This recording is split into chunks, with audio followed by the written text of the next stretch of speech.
여러분, 오늘 제가 들려드릴 이야기는 정말 황당무계하면서도 끔찍했던 부동산 분쟁 경험담입니다. 평범한 전세 계약이라고 생각했는데 알고 보니 집주인이 2명이었고 둘 다 진짜 소유주였다는. 아직도 생각만 하면 식은땀이 날 정도로 복잡하고 스트레스 받았던 일이에요. 부동산에 대해 잘 모르시는 분들도 이해하실 수 있도록 차근차근 설명해 드릴게요. 지난해 3월 저는 결혼을 앞두고 신부와 함께 새 보금자리를 찾고 있었습니다. 회사가 분당에 있어서 성남 쪽으로 집을 알아보고 있었는데 마침 조건 좋은 아파트 하나를 발견했어요. 분당구 정자동에 위치한 25평 아파트였습니다. 2005년에 지어진 단지라 비교적 깨끗하고 지하철역과도 가까워서 출퇴근하기 좋았어요. 무엇보다 전세금이 4억 5천만 원으로 시세보다 조금 저렴한 편이었습니다. 남향이라 햇볕도 잘 들었고 방 3개의 거실, 주방 모두 널찍했어요. 지연이도 마음에 든다며 환하게 웃었습니다. 그때 중개업소 사장이 다가왔어요. 50대 중반쯤 되어 보이는 김 사장이라는 분이었는데 이 동네에서 20년 넘게 일해온 베테랑이라고 했습니다. 어떠세요? 마음에 드시죠? 네, 정말 좋네요. 그런데 시세보다 좀 저렴한 것 같은데 특별한 이유가 있나요? 저는 늘 조심스러운 성격이라 이런 질문을 했어요. 너무 좋은 조건일 때는 뭔가 함정이 있을 수 있다고 생각했거든요. 아, 집주인분이 급하게 해외로 나가시게 되어서 빨리 계약하려고 그래요. 조건만 맞으면 바로 계약 가능합니다. 김 사장의 설명은 그럴듯했습니다.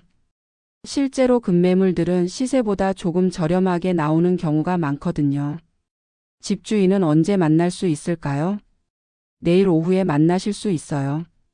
박영수 씨라는 분인데 정말 좋은 분이세요. 다음 날 오후 2시 중개업소에서 집주인을 만났습니다. 박영수라는 분은 40대 후반 정도의 깔끔한 인상을 가진 남성이었어요. 양복을 말끔하게 차려입고 있었고 말씨도 정중했습니다. 안녕하세요, 박영수입니다. 집 보시고 어떠셨어요? 네, 정말 마음에 들었습니다. 조건도 좋고요. 박영수 씨는 만족스러운 표정을 지었습니다. 저도 좋은 분들이 들어와 주시면 안심이 되겠네요. 사실 제가 급하게 싱가포르로 발령이 나서서요. 언제 출국 예정이세요? 다음 주 말쯤이요. 그래서 이번 주 안에 계약을 마무리하고 싶어서요. 박영수 씨는 서류들을 테이블 위에 펼쳤습니다. 등기부등본, 건축물 대장, 본인 신분증 등 필요한 서류들이 모두 있었어요. 등기부등본 확인해 보세요. 제 이름으로 단독 소유로 되어 있을 거예요. 서류를 자세히 살펴봤습니다. 정말로 박영수 명의로 단독 소유라고 나와 있었고 근저당권이나 다른 권리관계도 깨끗했어요. 근저당도 없고 깨끗하네요. 네, 현금으로 샀거든요. 걱정 마시고 계약하세요. 모든 서류를 확인한 후 계약서를 작성했습니다. 전세금 4억 5천만 원, 계약기간 2년, 입주일은 일주일 후인 다음 주 월요일로 정했어요. 계약금은 얼마나 드릴까요? 보통 10%인 4,500만 원 정도면 될 것 같은데요. 저는 준비해간 수표로 계약금을 지불했습니다. 박영수 씨는 계약금을 받고 영수증을 써주었어요. 중도금은 입주일에 2억, 잔금은 한 달 후에 2억을 주시면 됩니다. 알겠습니다. 그럼 다음 주 월요일에 입주할게요. 모든 절차가 순조롭게 마무리되었습니다. 지연이도 저도 매우 만족스러웠어요. 여보, 정말 잘 골랐네. 신혼집으로 딱인 것 같아. 그러게, 위치도 좋고 집도 깨끗하고. 빨리 이사하고 싶어. 집에 돌아가는 길에 두 사람 다 들뜬 기분이었습니다. 결혼 준비로 바쁜 와중에 집 문제까지 깔끔하게 해결된 것 같아서 정말 다행이라고 생각했어요. 그 주말에는 이사업체를 알아보고 새 집에 들어갈 가구들을 주문했습니다.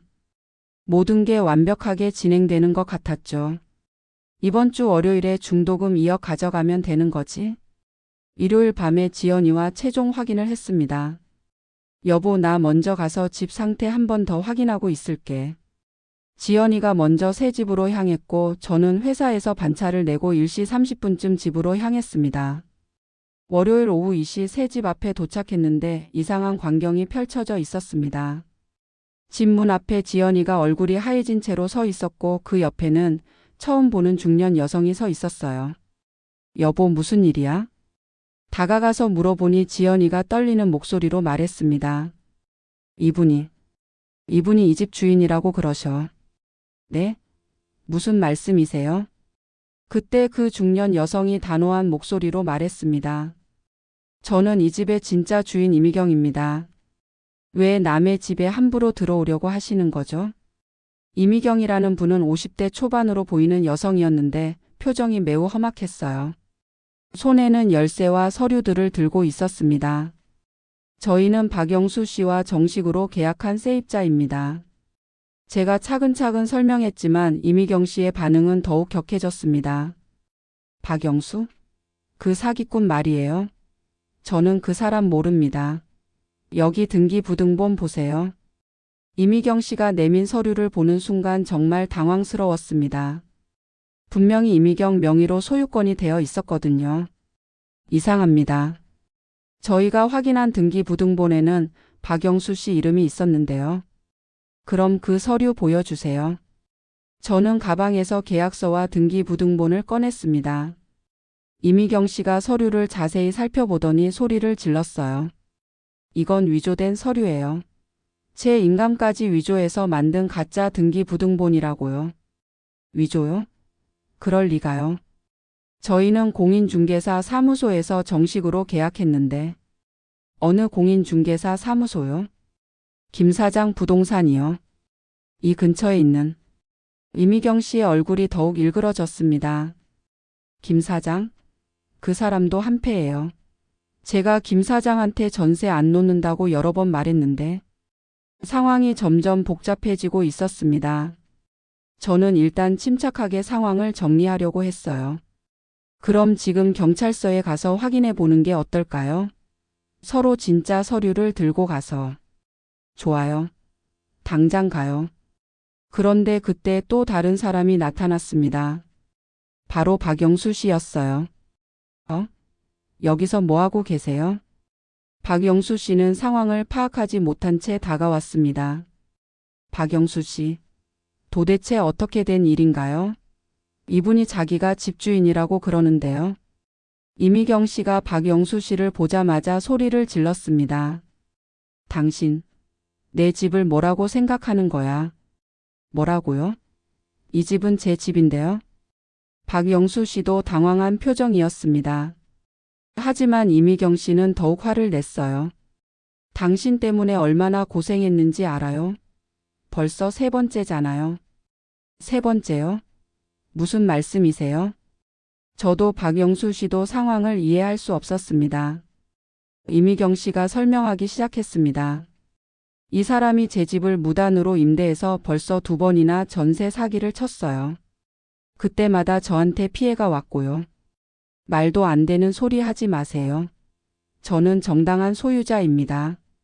박영수 씨가 반박했지만 이미경 씨는 들을 생각이 없었어요. 그럼 당신 등기부등본 다시 확인해 보세요. 제가 진짜 주인이에요.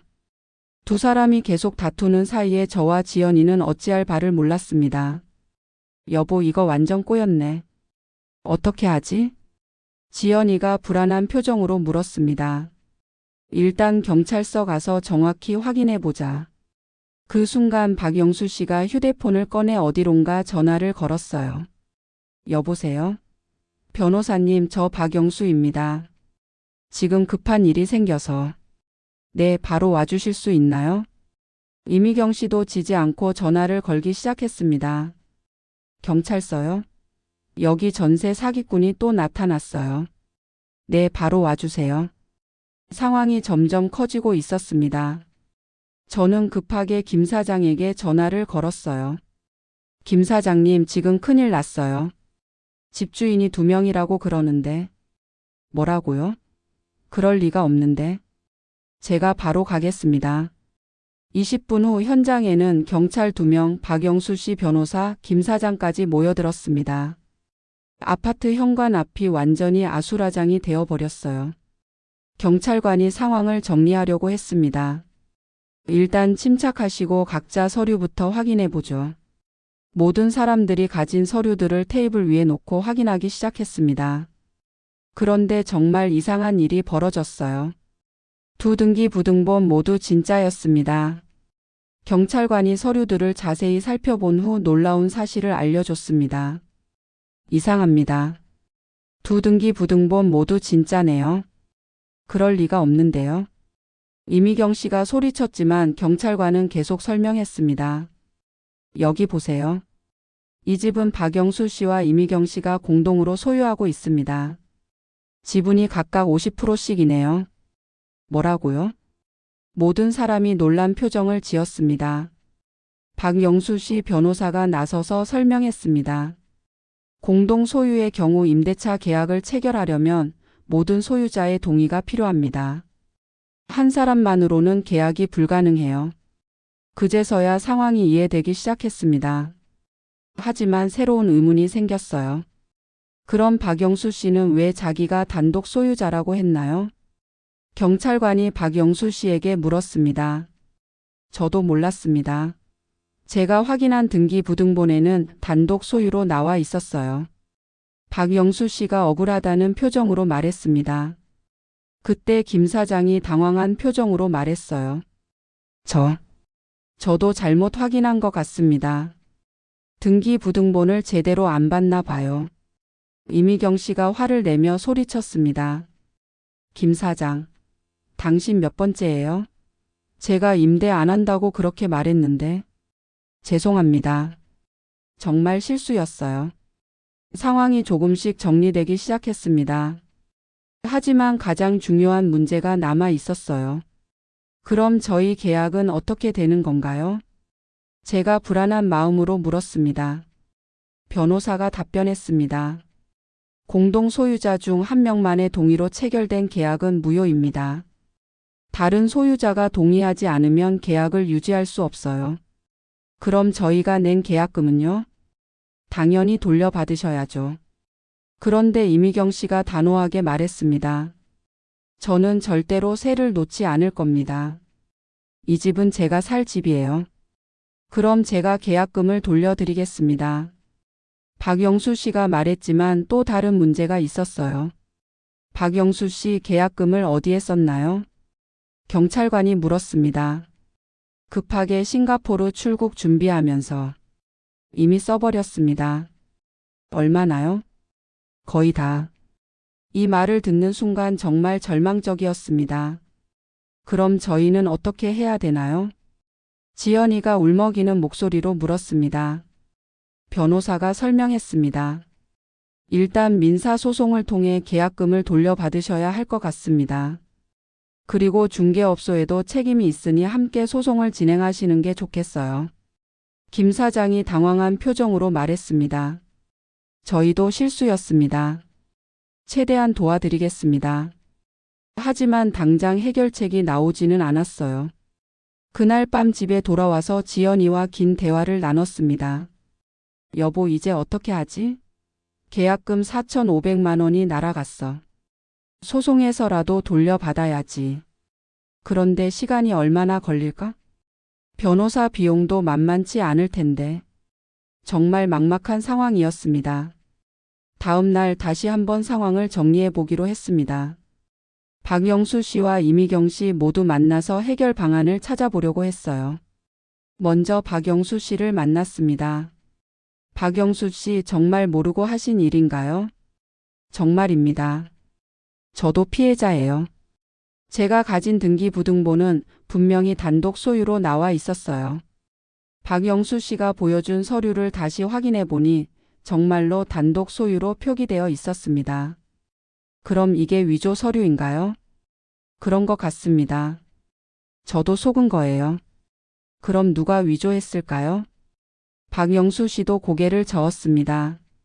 모르겠습니다. 하지만 분명히 누군가 저를 이용해서 사기를 친 것 같아요. 다음으로 이미경 씨를 만났습니다. 이미경 씨, 혹시 해결 방법이 없을까요? 저는 이미 말했잖아요. 절대로 세를 안 놓는다고. 그럼 적어도 저희 계약금이라도. 그건 박영수한테 받으세요. 저랑은 상관없는 일이에요. 이미경 씨는 전혀 협조적이지 않았습니다. 일주일 후 변호사를 통해 소송을 준비하던 중에 충격적인 사실을 알게 되었습니다. 의뢰인님, 이 사건이 생각보다 복잡합니다. 변호사가 심각한 표정으로 말했습니다. 뭔가 더 있나요? 네, 이 집과 관련해서 이미 여러 건의 소송이 진행 중입니다. 여러 건이요? 박영수 씨와 이미경 씨 사이에도 소유권 분쟁이 있고 다른 전세 피해자들도 여러 명 있어요. 변호사가 보여준 자료를 보고 정말 놀랐습니다. 저희와 비슷한 피해자들이 벌써 5명이나 더 있었어요. 이게 조직적인 사기인 것 같습니다. 조직적인 사기요?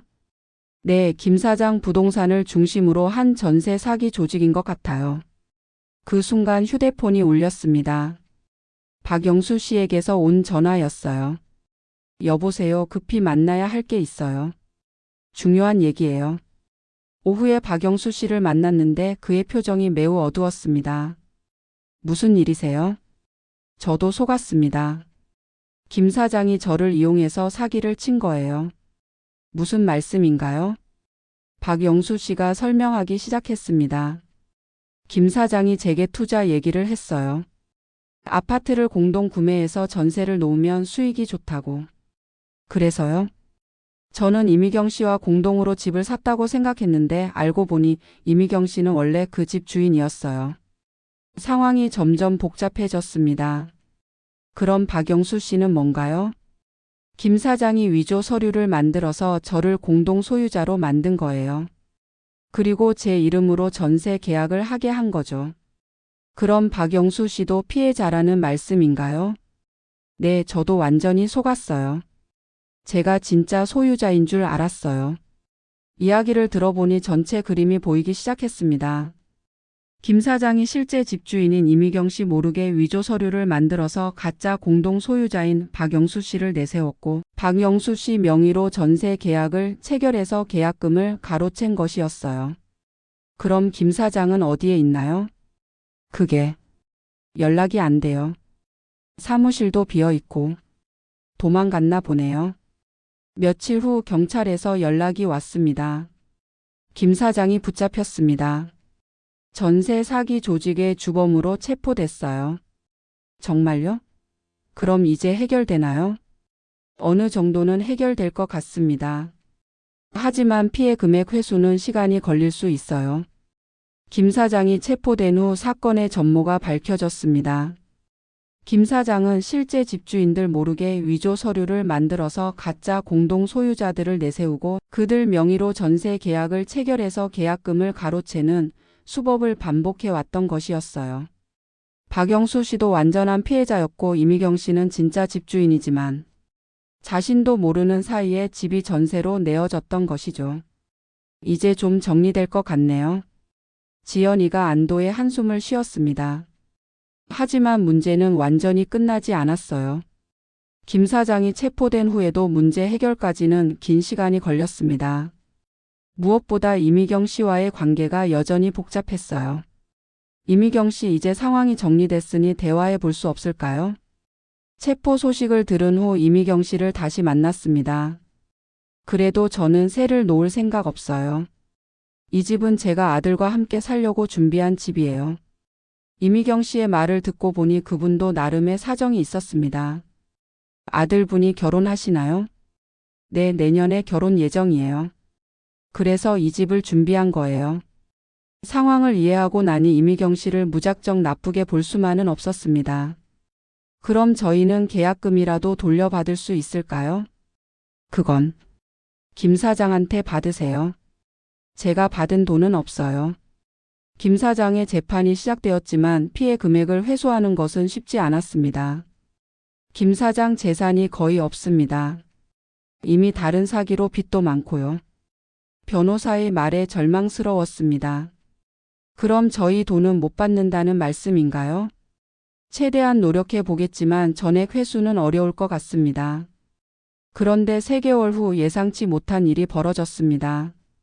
박영수 씨가 설명하기로는 김 사장이 여러 개의 계좌에 돈을 숨겨두었는데 경찰 수사를 통해 그중 일부가 발견된 것이었어요.